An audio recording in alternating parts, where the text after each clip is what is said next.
Salut à tous et bienvenue sur AZ237. Il était célèbre pour être l'homme enceinte. Voici l'histoire de Yuval. Mais avant de commencer, voici la question du jour. Si nous ne sommes pas le lendemain de lundi ou le jour avant jeudi, que demain n'est pas dimanche, que ce n'était pas dimanche hier et que le jour d'après-demain n'est pas samedi, et que le jour avant hier n'était pas mercredi, quel jour sommes-nous ? Donnez-nous votre réponse dans les commentaires. La réponse exacte vous sera donnée à la fin de la vidéo. N'hésitez pas à liker la vidéo pour nous encourager et si vous êtes nouveau sur la chaîne, abonnez-vous et activez la cloche de notification pour ne manquer aucune de nos prochaines vidéos. Lorsque Yuval, un transgenre, a rencontré son mari Matan, les deux sont tombés amoureux. Ils n'ont pas perdu de temps pour entamer une relation sans se soucier de ce que les autres pensaient. Yuval et Matan étaient certains d'avoir ce qu'il fallait pour fonder une famille et se sont immédiatement installés l'un avec l'autre après être tombés enceintes. Le couple était impatient d'avoir un bébé et c'est à Yuval qu'est revenue la tâche de porter la grossesse. Ils ont eu 2 enfants en quelques années. Mais lorsque Yuval est enceinte de leur 3e enfant, il fait quelque chose d'inhabituel qui lui vaut de faire la une de plusieurs journaux. À l'approche de la date d'accouchement, il a contacté une photographe du nom de Tara Leach. Mais il ne s'est pas arrêté là. Il a également choisi la livraison à domicile.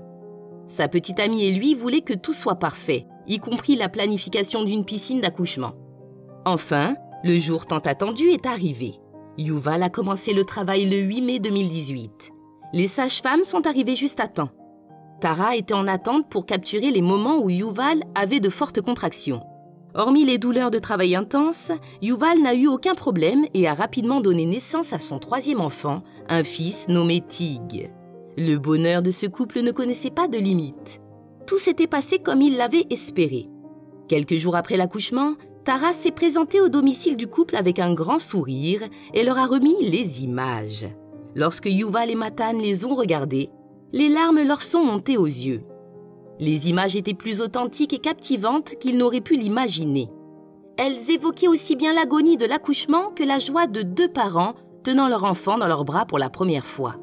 Quand Yuval l'a vu, il a su qu'il avait atteint son objectif.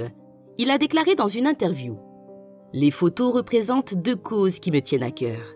La normalisation de l'accouchement à domicile et la normalisation de l'accouchement des personnes transgenres et non-binaires. » Yuval n'a cessé de penser aux photographies pendant les quelques mois qui ont suivi. À l'exception du monde extérieur, il les avait révélées à tout le monde. Cependant, chaque fois qu'il regardait la photo, il savait qu'il devait être là. Cependant, quelques questions persistaient dans son esprit. Que vont-ils penser de ces images ? Devra-t-il faire face à de nombreuses critiques ? Était-il même préparé à un éventuel retour de bâton ? Ces angoisses l'ont retenu pendant 1 an. Et les images n'ont jamais été vues en dehors de chez lui. Il a cependant fait le nécessaire un matin.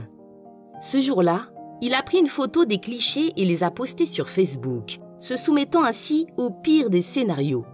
Yuval a expliqué « Il m'a fallu un peu plus d'1 an pour me sentir prêt à les partager avec le monde et maintenant, je pose l'album publiquement. J'espère entre autres que cet album inspirera les accoucheurs et les futurs papas hippocampes. C'est-à-dire les pères gestationnels. Je sais combien des images comme celle-ci auraient pu être significatives pour moi avant ma première grossesse et à quel point il est important pour moi de voir des images de personnes transgenres et non-binaires en train d'accoucher encore aujourd'hui. Ces images sont ma façon de dire que nous avons le droit d'exister et de faire nos choix, d'aimer et d'être respectés. » Yuval a oublié tout cela après avoir fait le post. Cependant, lorsqu'il a vérifié son téléphone quelques heures plus tard, celui-ci bourdonnait d'alerte. Le post est rapidement devenu viral avec des centaines de milliers de partages et de likes sur Facebook et Instagram. Des personnes de tout horizon ont réagi à ce message. Tara a expliqué dans une interview « Le positif l'a largement emporté sur les quelques commentaires négatifs. Yuval pense que tous ceux qui verront les photos se rendront compte que toutes les naissances méritent d'être célébrées, quelle que soit la personne qui accouche. Il considère que chaque naissance est belle et sainte. » Un commentaire s'est démarqué des autres. Il a écrit « Comment est-ce possible ? Les gens se demandent fréquemment comment les hommes transgenres donnent naissance. Selon les experts médicaux, rien n'empêche un homme transgenre de concevoir un enfant si l'utérus n'est pas retiré lors d'une chirurgie génique sexuelle. Dans cette circonstance, ces hommes peuvent naturellement créer des ovules et donner naissance. Dans d'autres circonstances, ils ont recours à des ovules et du sperme de donneur, à des thérapies hormonales, à la fécondation in vitro et à l'accouchement par césarienne. Dans le cas de Yuval, il est né en tant que fille dans un foyer musulman en Israël. Il a pris conscience de son attirance pour les femmes à l'âge de 16 ans. Plus tard, il a commencé à envisager de se convertir au sexe opposé. Il a finalement réalisé le désir de toute une vie en subissant une opération chirurgicale pour devenir un homme en 2008. Toutefois, son appareil reproducteur féminin était en grande partie intact, ce qui explique qu'il ait pu tomber enceinte et avoir des enfants. Yuval et sa famille se portent bien jusqu'à présent et ils donnent fréquemment des nouvelles de leur vie sur leurs comptes de médias sociaux. Voici une autre histoire. Un homme est tombé enceinte et a obtenu l'attention sensationnelle d'Internet. Il a dit « Je ne me voyais certainement pas à un mariage en tant que marié ou mariée ». La nature, en revanche, a rapidement démontré la folie des désirs humains lorsque Thomas a rencontré Nancy. Thomas est tombé amoureux de Nancy en 2003. Ils se sont mariés et se sont installés dans l'Oregon peu après. À leur arrivée, le couple voulait fonder une famille. Nancy, en revanche, n'était pas en mesure de tomber enceinte puisqu'elle avait déjà subi une hystérectomie. C'est donc à Thomas que devait revenir la tâche de porter l'enfant, ce qu'il a accepté volontiers. C'était quelque chose qu'il aurait toujours voulu faire. Par la suite, il a interrompu son traitement hormonal à la testostérone afin de concevoir un enfant. Il est tombé enceinte peu de temps après que le couple ait commencé à essayer de concevoir un enfant. L'annonce de la grossesse a été le point culminant de leur vie à l'époque. Ce bonheur n'a cependant pas duré longtemps, car le couple s'est rendu à un examen de routine lorsqu'il a découvert que Thomas portait une grossesse extra-utérine de 3 enfants. Cette nouvelle leur a enlevé toute excitation, mais faisant fi de ses émotions, Thomas s'est préparé à subir une opération d'ablation car il s'agissait d'un problème mettant sa vie en danger. Sa trompe de Fallope droite a également été retirée au cours de l'intervention. Il est retombé enceinte avec l'aide d'une donneuse peu après l'intervention et a accouché sans complications.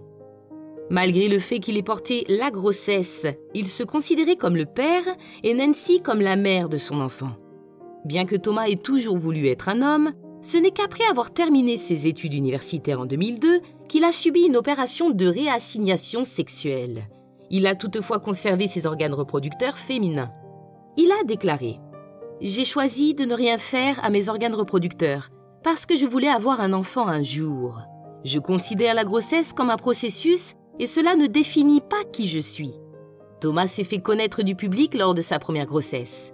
Cependant, après avoir écrit un article dans le magazine national LGBT The Advocate en 2008, il est devenu une star en ligne à part entière. Dans cet article, il évoque la discrimination dont Nancy et lui ont été victimes à diverses périodes de leur mariage et même après la maternité. Des médecins ont fait preuve de discrimination à notre égard, en nous refusant l'accès à leur cabinet en raison de leurs croyances religieuses. Des professionnels de la santé ont refusé de m'appeler par mon prénom masculin ou de reconnaître Nancy comme ma femme. Les réceptionnistes se sont moqués de nous. Les amis et la famille ne nous ont pas soutenus. La plupart des membres de la famille de Nancy ne savent même pas que je suis transsexuel, écrit-il. Son histoire est rapidement devenue virale et il a participé à plusieurs émissions de télévision, dont l'Oprah Winfrey Show. Il a dit dans l'émission « Ce n'est pas un désir masculin ou féminin de vouloir un enfant. C'est un désir humain. Je suis une personne et j'ai le droit d'avoir mon propre enfant biologique. » L'amour de Thomas et Nancy est devenu un nom connu de tous lorsque leur histoire est devenue virale. L'amour du couple s'est épanoui et ils ont même eu 2 autres enfants. Malheureusement, leur relation a été de courte durée et ils se sont séparés. Après la fin de leur relation, Thomas est tombé amoureux d'Amber Nichols, l'institutrice de ses enfants en maternelle, et les 2 sont maintenant officiellement mariés. Quelle est votre opinion au sujet de cette histoire ?